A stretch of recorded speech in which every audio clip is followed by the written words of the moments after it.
Lalu Kanjeng Nabi ini bertanya kepada Rabi'ah bin Ka'ab as-Salami, siapa yang ngajari kamu minta seperti itu? Ini yang saya susah ini. Kok bisa kamu minta seperti itu? Rabi'ah jawab ini, kalau saya minta uang ya cepat habis, kalau minta makanan bakal jadi kotoran. Kanjeng Nabi, mending saya minta doa saja dari jenengan. Saya ingin menjadi sahabatnya jenengan, bukan hanya di dunia tapi di akhirat, di surganya Allah besok. Terus akhirnya Kanjeng Nabi jawab, fa'ini ala nafsika bikathrati sujud. Ya sudah kalau gitu, kalau memang engkau ingin berkumpul dengan saya di surga, ingin berdampingan dengan saya di surganya Allah besok, tolonglah saya atas dirimu dengan memperbanyak sujudmu kepada Allah.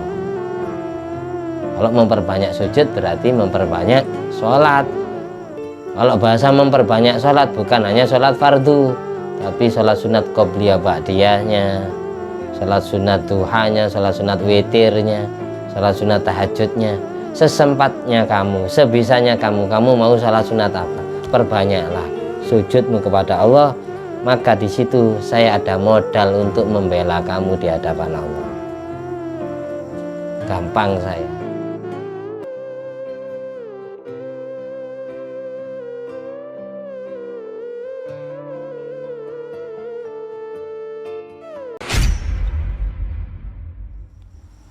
Assalamualaikum warahmatullahi wabarakatuh.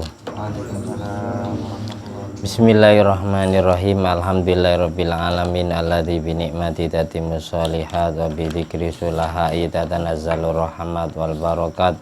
Wassalatu wassalamu ala sayyidi sadat sayyidina maulana Muhammadin qutbil qadat wa ala alihi wa ashabi alanjumi zahirat amma ba'du. Allahumma sholli ala ruhi sayyidina Muhammadin fil arwah wa ala jasadi fil ajsad wa ala qabrihi fil kubur wa ala alihi washabihi wasallim. Rabbi syrah li sadri wa yassir li amri wa hlul 'uqdatam min lisani yafqahu qawli. Rabbi zidni ilma warzuqni fahma. Allahumma ftah alaina futuhal arifin waj'alna khalisatan liwajhikal karim. Allahumma ftah alaina futuhal arifin waj'alna khalisatan liwajhikal karim. Allahumma ftah alaina futuhal arifin waj'alna khalisatan liwajhikal karim. Allahumma rzuqna fahman nabiyyin wa ilhamal malaikatil muqarrabin. Allahumma nawwir qulubana binuri hidayatika kama nawwartal arda binuri syamsika. Rabbana anfa'na bima 'allamtana, Rabbi 'allimna alladzi yanfa'una, Rabbi faqihna wa faqih ahlana wa qarabatin wa ashabin lana fi dinina. Ya Allah, jadikanlah semua ilmu kami ilmu yang bermanfaat dan barokah. Ngertikanlah kami dan seluruh kerabat serta sahabat kami, seluruh istri dan seluruh anak cucu kami sampai hari kiamat ngerti tentang ilmu agamamu dan ahli mengamalkan syariat yang dibawa oleh Nabi Muhammad SAW.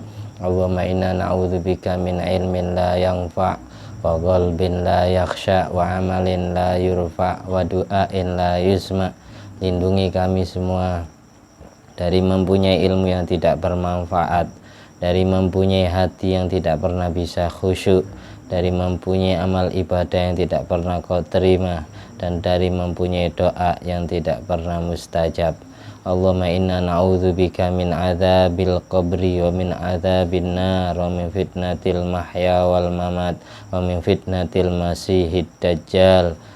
Selamatkanlah kami, seluruh kerabat kami, seluruh sahabat kami, seluruh anak cucu kami, seluruh keluarga kami, seluruh umatnya Rasulullah SAW dari siksa kubur, dari siksa api neraka, dari fitnah ujian cobaan di saat masih hidup maupun di saat sudah meninggal dunia, dan dari fitnahnya Dajjal dan seluruh antek-anteknya dari bala tentara iblis dan syaitan. Allahumma a'inna ala zikrika wa syukrika wa husni ibadatik. Tuntunlah kehidupan kami, aturlah kehidupan kami, bantulah kami agar hati kami, agar lidah kami sesering mungkin menyebut, mengingat, berzikir kepadamu, agar senantiasa jasmani rohani kami dapat bersyukur, berterima kasih kepadamu, agar jasmani dan rohani kami dapat menjalankan amal ibadah yang terbaik menurut-Mu, bukan terbaik menurut diri kami sendiri. Ya Allah biha, ya Allah biha, ya Allah bi husnil khatimah. Allahumma sholli ala sayyidina Muhammadin wa ala ali sayyidina Muhammad madanil judi wal karam mambail ilmi wal hilmi wal hikami wa barik wa sallim walhamdulillahi rabbil alamin. Di malam hari ini kita meneruskan pasal atau bab fadlu tolabil ilmi, keutamaan menuntut ilmu, yang masih terpotong kemarin. Tapi sebelumnya mari kita awali pertemuan ini dengan pembacaan tahiyat, salam kepada Rasulullah, salam kepada seluruh hamba Allah yang soleh. At-tahiyyatul mubarakatus sholawatut thayyibatu lillah. Assalamu alayka ayyuhan nabiyyu wa rahmatullahi wa barakatuh. Assalamu alayna wa ala ibadillahi sholihin. Ashhadu an la ilaha illallah wa ashhadu anna muhammadar rasulullah. Allahumma salli ala sayyidina Muhammad wa ala ali sayyidina Muhammad kama sallaita ala sayyidina Ibrahim wa ala ali sayyidina Ibrahim wa barik ala sayyidina Muhammad wa ala ali sayyidina Muhammad kama barakta ala sayyidina Ibrahim wa ala ali sayyidina Ibrahim fil alamin innaka Hamidum Majid. Bismillahirrahmanirrahim. Qala Rasulullah SAW di dalam kitab Jami'u Bayanil Ilmi wa Fadli juz 1 halaman 46 ditulis sebuah hadis Nabi Muhammad SAW, man ja'ahul maut wa huwa yatlubul ilma liyuhyiya bihil islama fabainahu wa bainal anbiya fil jannah darajatun wahidatun. Barang siapa yang ditakdir mati dalam keadaan menuntut ilmu, yang tujuan menuntut ilmunya untuk menghidupi agama Islam, untuk memperjuangkan dakwahnya Rasulullah SAW, maka jarak dia, status dia, derajat dia di surga antara dia dengan nabi-nabi yang selain Nabi Muhammad SAW selevel, sederajat. Ya. Makanya ulama ummati ka'ambiyai Bani Israel, ulama yang tercetak dari umatnya Rasulullah SAW itu statusnya kayak nabi-nabinya kaum Bani Israel, derajatnya sama. Makanya banyak kan santri mondok terus tiba-tiba meninggal dunia di pesantren, atau enggak harus mondok, berangkat sekolah, berangkat ngaji, menghadiri majelis ilmu, tiba-tiba di jalan kecelakaan, itu sudah masuk kategori ini. Man mata wa huwa yatlubul ilma yuqayyidullahu lahu man yu'allimu fi qabrihi ila ayyab'athahu Allahu aliman. Di dalam kitab Tufatul Ashraf juz 1 halaman 4, barang siapa yang mati dalam keadaan menuntut ilmu, dalam niatan berangkat menuntut ilmu, maka Allah sediakan di alam kuburnya seorang pengajar yang mengajari dia ilmu sampai dia dibangkitkan dari alam kuburnya dalam keadaan menjadi orang alim. Jadi meskipun dia meninggalnya masih anak SD, ibtidaiyah, meninggal, tapi besok bangkit dari alam kubur alim, karena di alam kuburnya ada yang mengajari. Allah alam siapa yang ngajari, mungkin malaikat yang Allah pasrai. Makanya di Al-Quran di surat Wan-Nazi'at itu fal mudabbirati amro, malaikat-malaikat yang mengatur urusan makhluk Allah. Yang jelas makhluk yang masih hidup maupun makhluk yang sudah meninggal dunia, itu dipimpin oleh 4 pimpinan malaikat. Malaikat Jibril, Mikail, Israfil, Izrail. Jibril muwakkalun birriyah wal junud, wa Mikail muwakkalun bil qatri wan nabat, wa Izrail muwakkalun bi qabdil arwah, wa Israfil muwakkalun bisur. Maka Jibril itu Allah tugaskan bukan hanya mengirimkan wahyu kepada para nabinya, tapi beliau ditugaskan mengatur angin di seluruh dunia. Itu angin yang ngatur malaikat Jibril. Dan ditugaskan mengatur bala tentara sesama malaikatnya, bala tentara manusia, bala tentara bangsa jin, binatang. Yang mengatur urusan rizkinya makhluk yang hidup itu malaikat Jibril yang bagian ngirimkan. Barang jadi kurirnya rizki. Di dalam Al-Quran itu tanda-tanda lambang rahmat Allah turun ke bumi itu ada dua. Yang pertama diturunkannya air hujan, yang kedua datangnya angin yang sepoi-sepoi. Walladzi yursilur riyah busyram baina yaday rahmatih.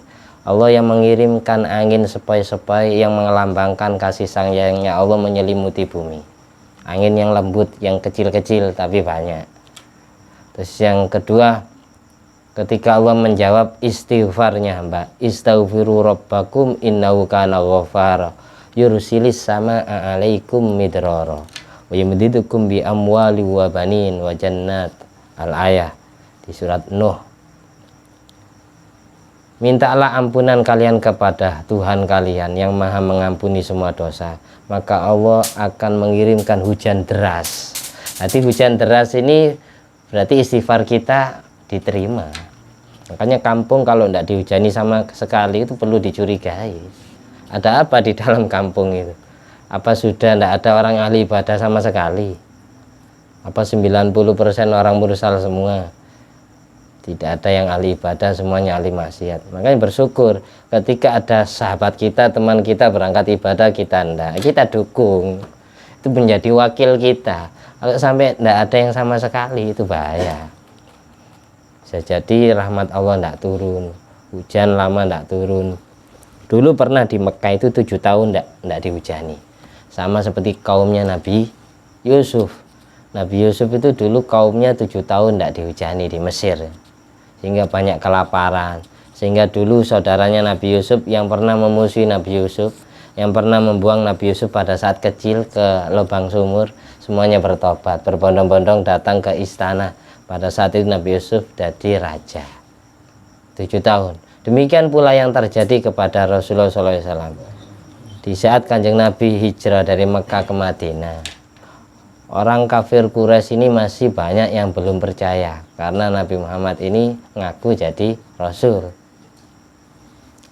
Ketika orang itu jadi orang hebat, jadi ustadz atau jadi gus, jadi yai atau terkenal wali semisal ya, itu rata-rata yang tidak percaya 3. Tetangganya sendiri, keluarganya sendiri, atau teman-temannya, teman sekolahnya, teman nongkrongnya, teman ngopinya. Karena apa? Mereka semua melihat wali tersebut ketika dulu, bukan dia yang sekarang. Makanya kita ketika semisal di antara teman kita ada yang terkenal jadi wali, terus kita jangan sampai tidak percaya langsung 100%.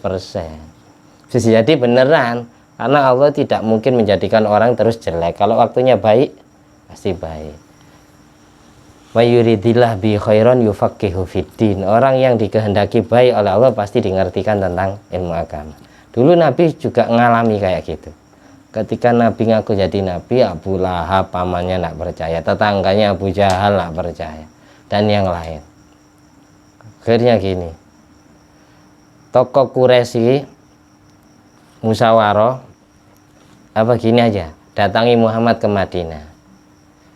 Pembuktian kalau memang dia seorang nabi. Akhirnya diutus Abu Sufyan bin Harb, ayahnya sahabat Muawiyah bin Abi Sufyan. Pada saat itu Abu Sufyan masih belum masuk Islam. Datang ke Madinah, bilang kepada Rasulullah SAW, buktikan Muhammad kalau memang kau jadi nabi. Apa buktinya? Buktikan. Akhirnya Nabi mengangkat tangan, berdoa, Allahumma a'inni alaihim bisaba'in kasaba'i Yusuf. Ya Allah, bantulah aku untuk membuktikan kenabianku kepada orang Quraisy Mekah. Berilah musibah 7 tahun kota Mekah krisis moneter sebagaimana yang telah engkau berikan kepada kaumnya Nabi Yusuf. Akhirnya Mekah itu 7 tahun tidak hujan. Kalau sudah hujan 7 tahun tidak turun ke bumi, yang jelas semua petani gagal panen. Orang semuanya kehausan karena bumi mengering. Nandur apa saja tidak mungkin cukul, tidak mungkin tumbuh. Hanya banyak yang mati kelaparan. Hanya Abu Sufyan bin Harb diutus lagi ke Madinah. Muhammad, ini banyak orang yang sengsara, kehausan, mati kelaparan. Katanya engkau diutus menjadi rahmatan lil alamin, kebahagiaan untuk alam semesta. Kenapa kamu tega melihat umatmu, kaummu sengsara? Akhirnya Nabi berdoa lagi kepada Allah, minta diturunkan hujan. Akhirnya turun beneran hujan, tapi 7 hari tidak berhenti-berhenti. Pitung dino udan. Berarti apa? Overdosis.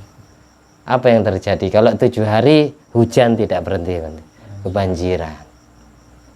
Melihat itu semua, Abu Sufyan bin Harb diutus lagi, suruh datang ke Madinah,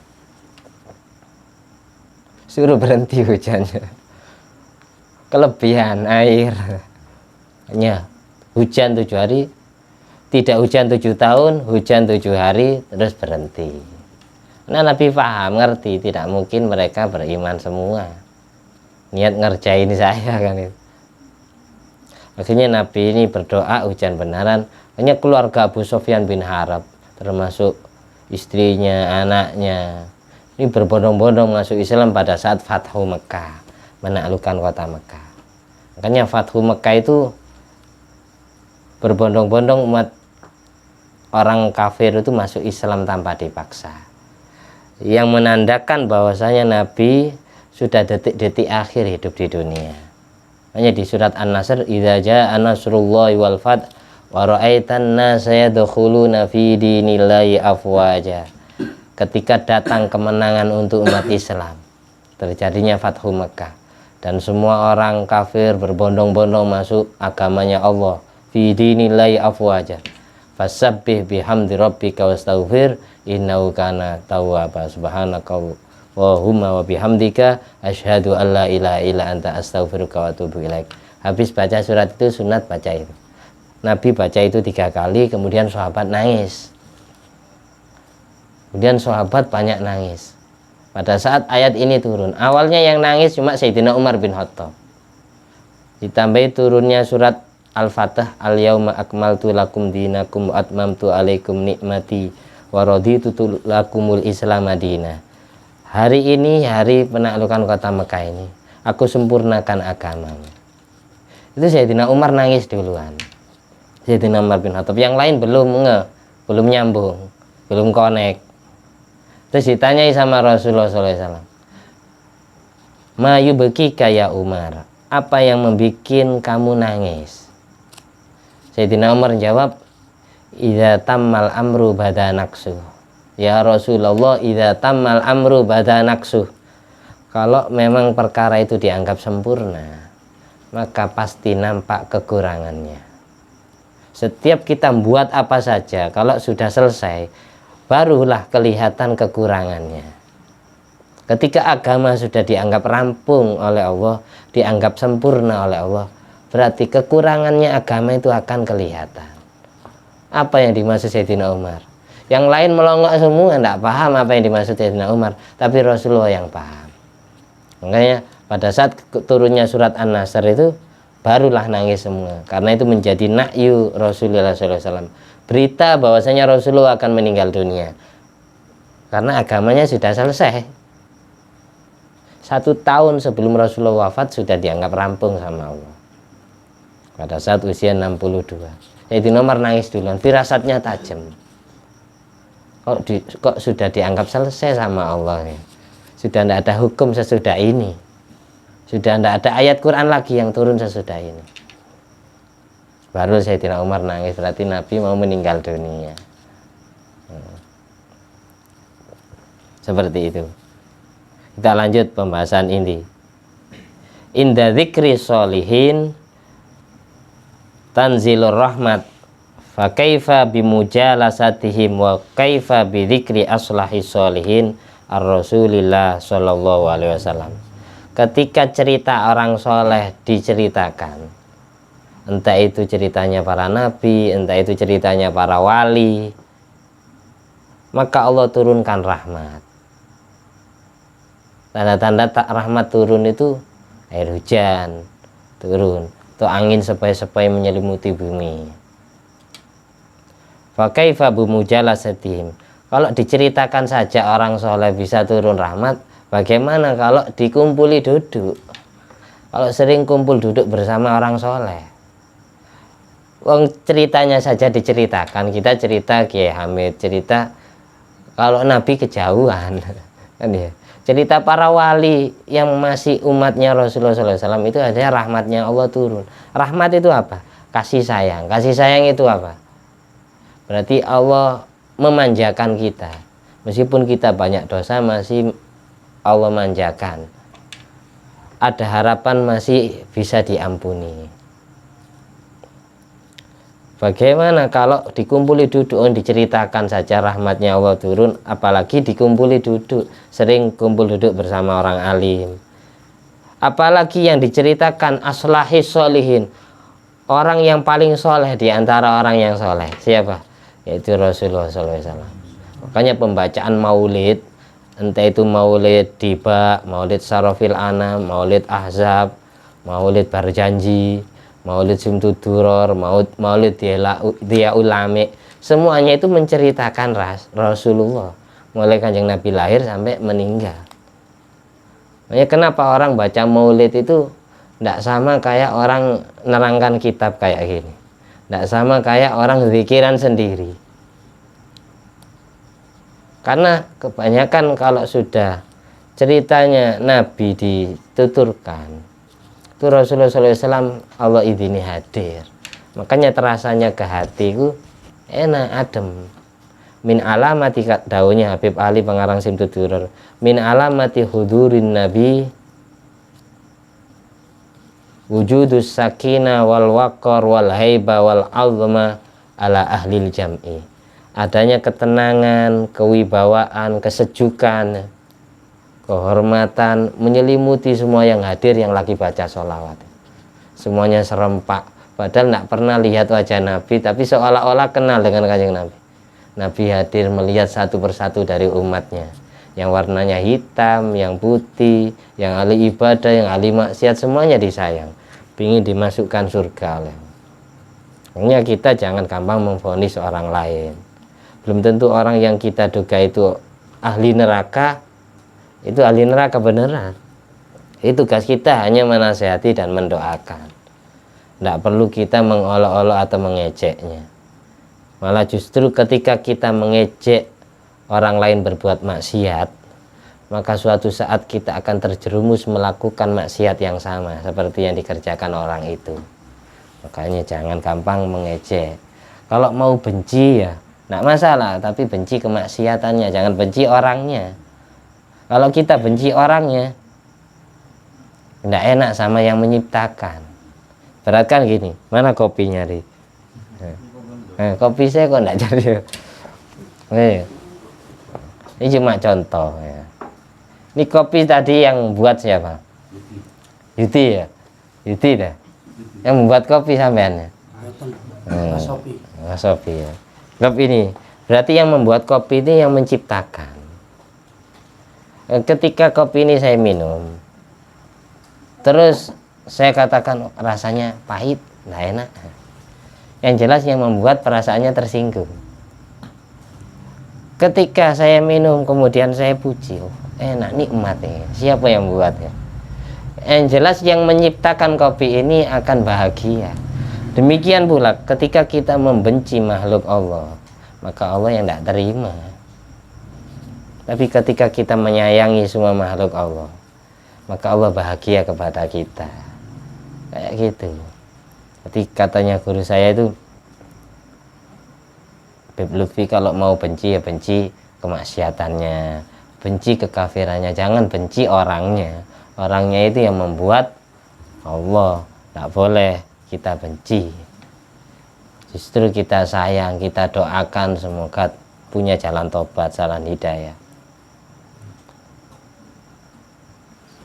Saya dulu pernah mengislamkan orang itu sering ngopi sama saya, tapi tidak pernah saya ajak masuk Islam. Suatu saat orangnya buka sendiri, saat saya ingin masuk Islam. Ya terserah Bapak. Kenapa Ustaz tidak pernah maksa saya, tidak pernah ngajak, tidak pernah promosi tentang Islam. Agama itu tidak boleh dipaksa, Pak. Takut yang benar agamanya Bapak. Takut agama saya yang tidak benar. Tidak boleh. Sudah pikir-pikir dulu, Pak. Aku salah milih agama, Bapak. Sudah. Yang penting Bapak punya keyakinan, punya Tuhan, itu sudah bagus. Sudah, tidak usah ikut-ikutan. Karena berteman dengan saya terus ikutan agama Islam ya. Kalau memang ya murni karena Tuhan, bukan karena makhluknya. Jangan karena tidak enak dengan saya. Oh gitu ya. Pikir-pikir lagi, jangan terburu-buru. Itu akhirnya ya orangnya terus memaksa minta dituntun agama Islam. Akhirnya saya tuntun kalimat syahadat. Tapi hati saya itu berdoa kepada Allah, ya Allah, orang ini menjadi orang kafir yang jelas, bukan kemauan dia sendiri, karena dia terlahir dari bapak ibu yang kafir. Saya ini jadi orang Islam karena ikut-ikutan orang tua saya, karena saya ditakdir masuk Islam. Takdirkanlah orang ini masuk Islam di tangan saya. Oh, dalam hati saya doa gitu, berilah cahaya hidayah ke dalam hatinya. Akhirnya orang ini ya sering kita doakan lama-lama ya lentur juga. Yakin insya Allah mengabulkan doa kita, insya Allah berhasil. Tidak usah jauh-jauh masukkan Islam orang, cukup menobatkan orang yang hasilnya ahli maksiat, minimal tidak pernah sholat fardu, gara-gara kumpul dengan kita terus rajin sholat fardu, itu sudah luar biasa. Ini dulu tidak pernah pakai jilbab, gara-gara sering ketemu kita, sering melihat kita, tiba-tiba tutup aurat. Ini dulu tidak pernah puasa Ramadan, gara-gara sering ngopi dengan kita terus ikut-ikutan puasa Ramadan. Tidak apa-apa awalnya ikut-ikutan, terus lama-lama kalau sudah ikhlas sendiri, bukan hanya di hadapan kita dia ibadah, lalu kita ajari niatan yang benar. Ya, pelan-pelan, ibaratkan kita mau mencuci kuman itu kotoran pakai air kencing dulu, nanti terakhir dibersihkan pakai air yang suci. Yang penting kumannya hilang dulu, meskipun kotoran sama kencing sama-sama najisnya, paling tidak ada kotorannya dulu.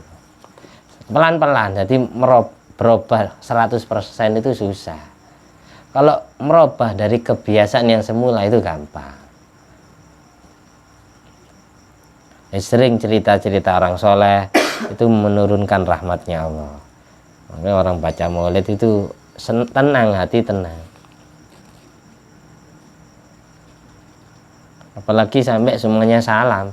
Kita setiap hari sholat itu bukan menghubungkan hati kita dengan Allah saja, tapi disuruh hubungkan dengan Rasulullah SAW. Buktinya setiap tahiyat awal, tahiyat akhir, kita disuruh salam kepada Kanjeng Nabi. At-tahiyatul mubarakatus sholawatut thayyibatulillah. Semua penghormatan suci hanyalah layak dipersembahkan kepada Allah. Penghormatan ruku, penghormatan sujud, penghormatan buka kepala, penghormatan menganggukkan kepala, penghormatan menaruh tangan di dada, penghormatan berupa ucapan salam, itu namanya penghormatan. Semua penghormatan suci itu layaknya paling pantas dipersembahkan kepada Allah, bukan kepada makhluknya. Setelah itu baru Allah ajari cara menghubungkan diri kepada Allah ya, caranya lewat Rasulullah dulu. Assalamu alayka ayyuhan nabiyyu wa rahmatullahi wa barakatuh.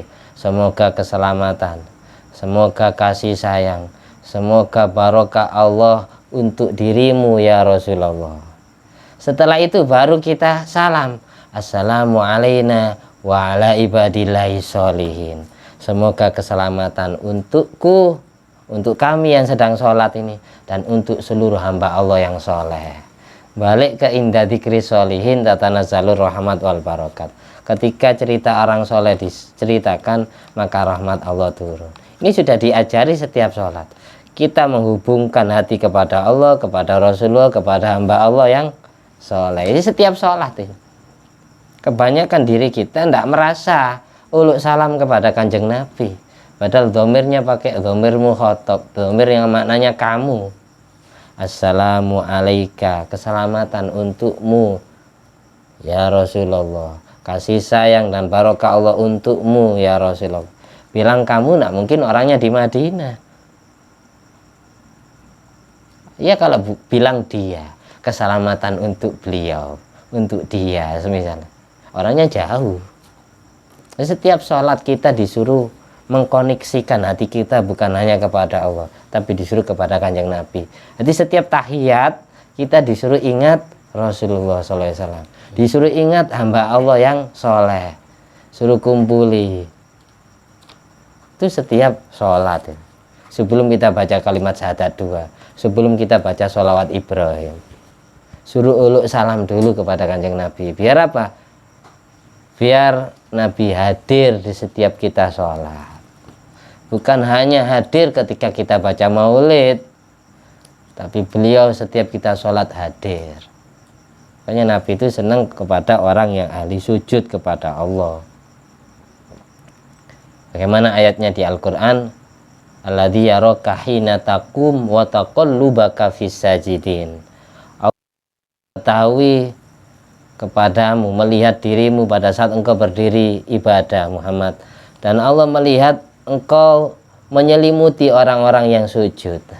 Jadi semua orang yang sujud kepada Allah itu pasti diselimuti nur Nabi Muhammad SAW. Nah, di sini diceritakan ada dulu sahabat namanya sahabat Rabi'ah bin Ka'ab al-Aslami. Kuntu abitu ma'a Rasulullah SAW. Rabi'ah ini pernah ngadam kepada kanjeng Nabi, pernah jadi pelayannya kanjeng Nabi. Kuntu abitu ma'a Rasulullah SAW fa'ataituhu biwadu'ihi wa hajatihi. Aku pernah bermalam di rumah Rasulullah SAW. Aku bawakan air wudhu, aku persiapkan semua kebutuhan kanjeng Nabi, kebutuhan tempat tidurnya, bantalnya, kebutuhan mandinya, kebutuhan makannya, kebutuhan wudhunya. Air wudhunya dibawakan sama Rabi'ah bin Ka'ab al-Aslami. Lalu setelah Nabi habis kelar semua hajat dan wudhunya, Nabi bilang kepadaku, katanya Rabi'ah bin Ka'ab al-Aslami, Sal, mintalah sesuatu kepada saya. Mintalah, bahasa Jawanya minta, buruan, minta upah. Kamu kan sudah ngambilkan air wudhu untuk saya, ngambilkan makanan, mempersiapkan tempat tidur. Kamu minta gaji apa? Katanya kanjeng Nabi gitu. Sal, mintalah sesuatu kepada saya. Mau minta apa kamu? Akhirnya Rabi'ah bin Ka'ab al-Aslami ini sahabat Nabi radhiyallahu anhu. Ini beliau tidak langsung jawab, masih mikir-mikir. Mau minta apa ya? Kalau minta uang ya cepat habis, minta makanan ya bakal jadi kotor. Gini, akhirnya Rabi'ah ini bilang gini. Fakultu, lalu aku jawab, as'aluka murafaqataka fil jannah. Yang aku minta darimu ya Rasulullah, aku ingin berkumpul dengan jenengan di surga. Aku ingin jadi sahabatnya jenengan di surga. Aku ingin jadi temannya jenengan di surga. Aku ingin mendampingi jenengan di surga. Lalu kanjeng Nabi ini bertanya kepada Rabi'ah bin Ka'ab al-Aslami, siapa yang ngajari kamu minta seperti itu? Ini yang saya susah gini. Kok bisa kamu minta seperti itu? Rabi'ah jawab ini, kalau saya minta uang ya cepat habis, kalau minta makanan bakal jadi kotoran yang Nabi. Mending saya minta doa saja dari jenengan. Saya ingin menjadi sahabatnya jenengan bukan hanya di dunia tapi di akhirat, di surganya Allah besok. Terus akhirnya kanjeng Nabi jawab, fa'ini ala nafsika bikathrati sujud. Ya sudah kalau gitu, kalau memang engkau ingin berkumpul dengan saya di surga, ingin berdampingan dengan saya di surganya Allah besok, tolonglah saya. atas dirimu dengan memperbanyak sujudmu kepada Allah. Kalau memperbanyak sujud berarti memperbanyak sholat. Kalau bahasa memperbanyak sholat bukan hanya sholat fardu, tapi sholat sunat qobliyah ba'diyahnya, sholat sunat duhanya, sholat sunat witirnya, sholat sunat tahajudnya. Sesempatnya kamu, sebisanya kamu mau sholat sunat apa, perbanyaklah sujudmu kepada Allah. Maka di situ saya ada modal untuk membela kamu di hadapan Allah. Gampang saya. Yang jelas orang yang banyak sujud itu simahum fi wujuhi min athari sujud. Ada atribut, ada tanda-tanda kebesaran yang menyelimuti wajahnya. Jadi bukan yang jidatnya, dahinya hitam itu, karena terlalu neken itu. Itu bukan min athari sujud, tapi min atharil karpet itu. Atau min athari sajadah. Jadi maka katanya guru saya itu, banyak para wali ketika jidatnya menghitam itu minta dihilangkan oleh Allah karena takut riya, karena takut dianggap sama orang lain ahli ibadah, ahli sujud. Lebih banyak seperti itu. Terus kemudian ada lagi sahabat Nabi yang masih misanan, yang masih sepupunya Rasul. Ya, cerita Rabi'ah bin Ka'ab al-Aslami tadi dikutip dalam kitab hadis Sahih Muslim, hadis yang ke-489. Itu diceritakan pula dari sahabat Sa'id bin Jubair, dari sahabat Abdullah bin Abbas radhiyallahu anhuma. Sahabat Abdullah bin Abbas ini, sahabat Abdullah ini putranya Sayyidina Abbas bin Abdul Muttalib, berarti masih misanan, masih sepupunya Rasulullah SAW. Sayyidina Abbas meninggal dunia, Abdullah bin Abbas masih kecil, sehingga yatim, yang ngasuh, yang jadi bapak langsung Rasulullah SAW. Berarti masih adik sepupu, karena Sayyidina Abbas ini adiknya Sayyid Abdullah, ayahnya Nabi, tapi lain ibu. Yang satu ibu dengan ayahnya Nabi itu cuma Abu Thalib, ayahnya Sayyidina Ali. Jadi Sayyid Abdul Muttalib punya istri banyak, yang satu ibu ini Abdullah, ayahnya Nabi, sama Abu Thalib. Yang lain kayak Abu Lahab, Sayyidina Abbas, Sayyidina Hamzah itu beda ibu. Abdullah bin Abbas atau yang terkenal dengan sebutan Ibnu Abbas ini cerita gini, anna Rasulullah SAW kana fi baiti Maimunah. Saya pernah melihat Kanjeng Nabi ada di rumah istrinya yang bernama Siti Maimunah. Fawadha'tu lahu wudu'an minal lail. Lalu aku persiapkan air wudhunya Kanjeng Nabi. Jadi Kanjeng Nabi air wudhunya dipersiapkan. Air wudhu Kanjeng Nabi itu jarang yang netes ke bumi. Karena apa? Semua sahabatnya berebut ingin diusapkan ke badannya bekas air wudhunya. Sayyidina Abdullah bin Abbas yang menyediakan air wudhu di malam hari ketika Kanjeng Nabi bermalam di rumah istrinya yang bernama Siti Maimunah. Faqalat Maimunah. Lalu Siti Maimunah bilang kepada Rasulullah SAW, "Wadha'a hadza laka ya Rasulullah Abdullah bin Abbas." Yang menyediakan air wudhu untuk jenengan ini Abdullah bin Abbas. Lalu Kanjeng Nabi mengangkat tangan berdoa. Waqala sallallahu alaihi wasallam, Allahumma faqihhu fiddin wa 'allimhu ta'wil. Ya Allah, ngertikanlah Abdullah bin Abbas tentang ilmu agamamu dan alimkan dia cara mentakwil, cara mentafsir Al-Quran, ayat-ayat Al-Quran. Maka sahabat Abdullah bin Abbas ini jadi orang alim, karena yang doakan langsung Rasulullah SAW. Ini kesimpulannya gitu. Ketika kita banyak dibantu oleh orang lain, jangan lupa orang lain itu kita doakan, karena kita tetap balas budi, hutang budi kepada dia. Kalau dia tidak mau dikasih uang, tidak mau dikasih upah, ya kita doakan. Kanjeng Nabi seperti itu, mendoakan sahabat-sahabatnya yang pernah berjasa kepada Rasulullah SAW. Hadis yang fa'ini alaih bikasrati sujud itu diarahkan oleh ulama terhadap sholat sunat qobliyah ba'diyah. Jadi sholat sunat qobliyah ba'diyah itu ada yang muakkad, ada yang ghairu muakkad. Kalau muakkad itu berarti yang kuat. Yang kuat bahasanya berarti gini, Kanjeng Nabi tidak pernah meninggalkan dalam keadaan hadhar, ada di rumah maupun dalam keadaan safar, perjalanan. Kalau yang ghairu muakkad kadang Nabi ngelakoni, kadang tidak. Makanya sholat sunat rawatib itu terbagi dua, ada yang muakkadah, ada yang ghairu muakkadah. Sekarang yang saya terangkan yang muakkad itu ada 10 rakaat. Yang pertama, kita urut dari sholat maghrib. Sholat sunat maghrib itu ba'diyah maghrib, 2 rakaat sesudah sholat maghrib. Itu muakkad, Kanjeng Nabi tidak pernah meninggalkan dalam keadaan ada di rumah maupun dalam perjalanan. Sholat sunat ba'diyah maghrib 2 rakaat. Yang kedua, 2 rakaat sesudah isya, berarti ba'diyah isya, jadi 4 rakaat ya. Terus sholat sunat qobliyah subuh atau yang terkenal dengan rakaat al-fajri. Rakaat al-fajri 2 rakaat fajar. Itu sholat sunat 2 rakaat fajar atau sholat sunat qobliyah subuh itu sama saja. Rakaat al-fajri khairun minad dunya wa ma fiha. 2 rakaat sholat sunat qobliyah subuh atau 2 rakaat fajar itu lebih mulia, lebih baik daripada dunia dan seisinya. Maksudnya apa? Pahalanya besar.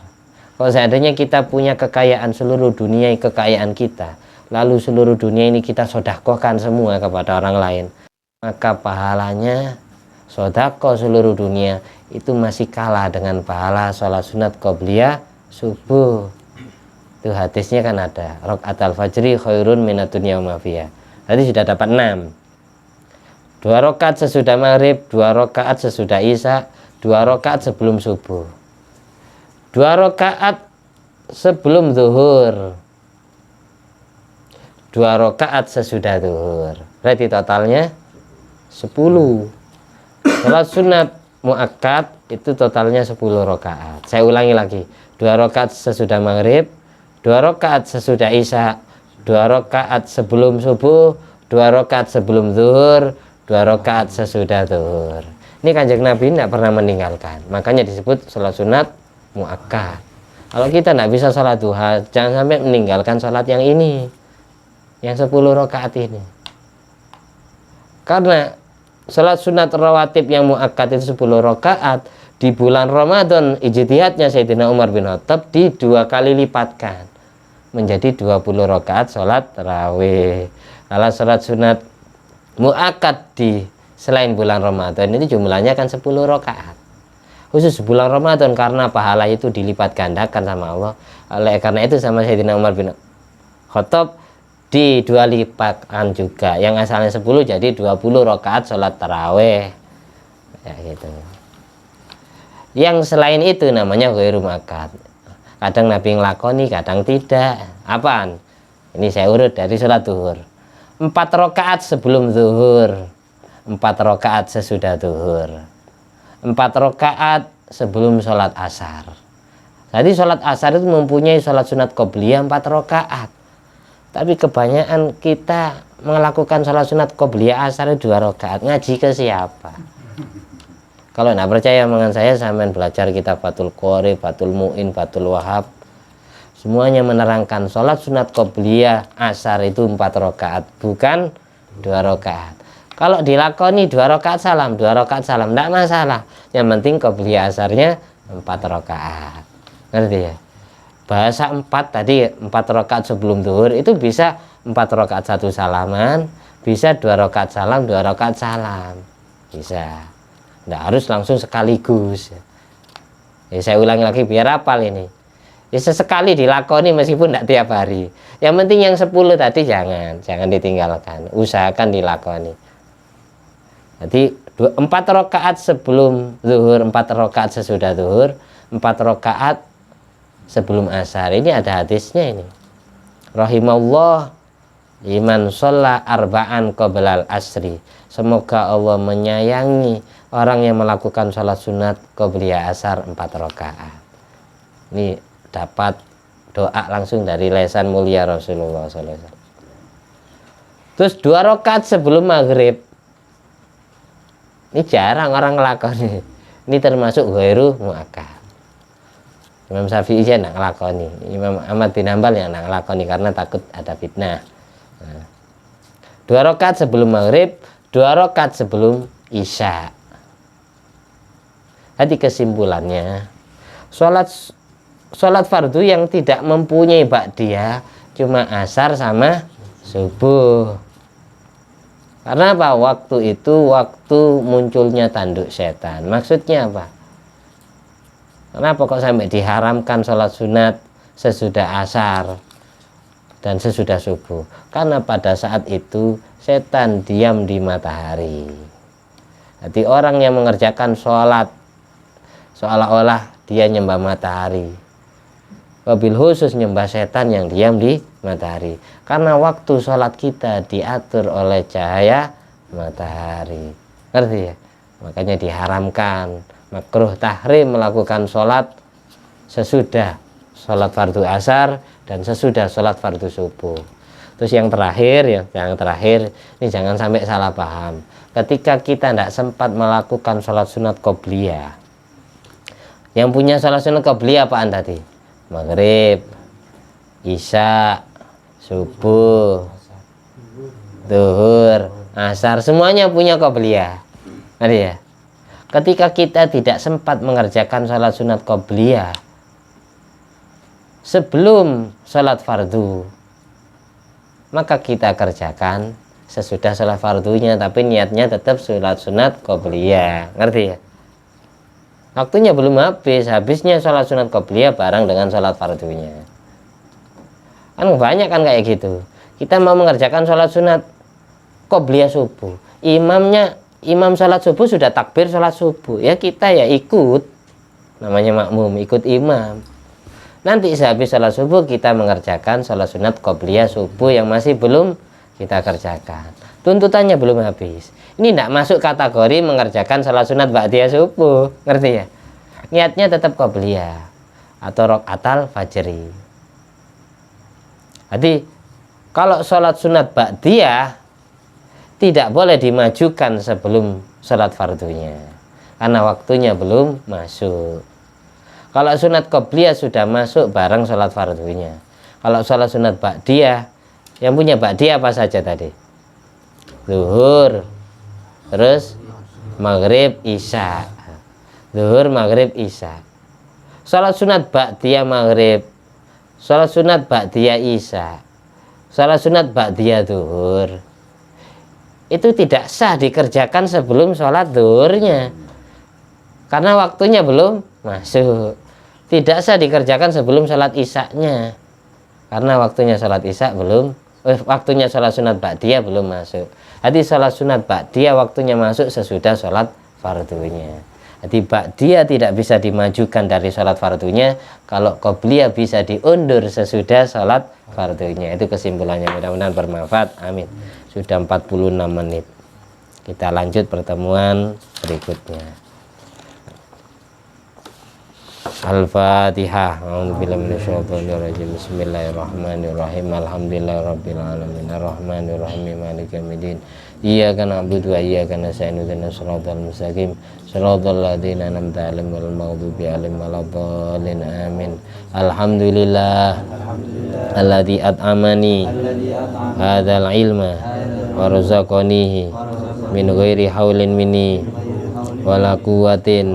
Allahumma sholli ala sayyidina Muhammad wa ala ali sayyidina Muhammad bi fadli subhana rabbika rabbil izzati amma yasifun wa salamun alal mursalin walhamdulillahi rabbil alamin. Subhanakallahumma wa bihamdika asyhadu an la ilaha illa anta astaghfiruka wa atubu ilaik. Wassalamualaikum warahmatullahi wabarakatuh.